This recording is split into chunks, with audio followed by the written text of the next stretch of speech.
Утром 12 ноября экскаваторщик хангаласского филиала «Рикавтодор» Сергей Федоров находился в карьере возле речки Сособыт в Верхнем Бестяхе, где на рабочей технике разрабатывал породу, как вдруг из-под грунта выглянули кости.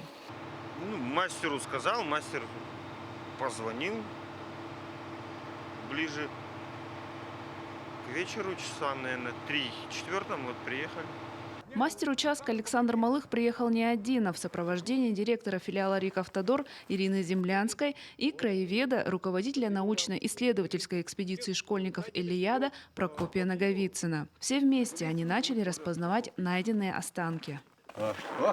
Смотри, носорог. Останки идентифицировали как бедренная кость северного оленя, кость шерстистого носорога, рог бизона, фрагмент черепа снежного барана, шейный позвонок мамонта и другие малые кости. Из перечисленного 2 экземплярами заинтересовались ученые. Например, череп ископаемого снежного барана Чубуку привлек внимание доктора биологических наук, главного научного сотрудника Института геологии алмаза и благородных металлов Сибирского отделения РАН Геннадия Боискорова. Мы работаем давно с Геннадием Гавриловичем Боискоровым с начала нашей деятельности экспедиции школьников «Элияда». Поэтому все ископаемые кости мы исследуем вместе.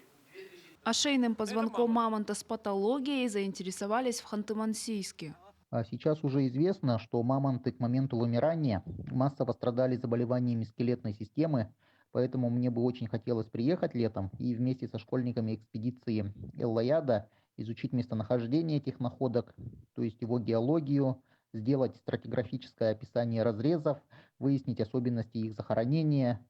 Ну а что касается шейного позвонка с патологией, необходимо будет выяснить его геологический возраст и провести химический анализ, чтобы понять причину развития этой патологии. Уникальные образцы ископаемой фауны уже успели продемонстрировать покровским школьникам в визит-центре национального парка Ленские столбы. Обычно спрашивают, да, сколько это стоит? Это бесценное.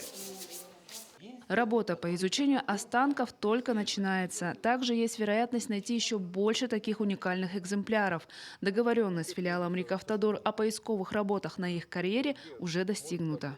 И они любезно нам сказали, что они это место оставят, потому что карьер большой, и у них достаточно места, чтобы добывать камень.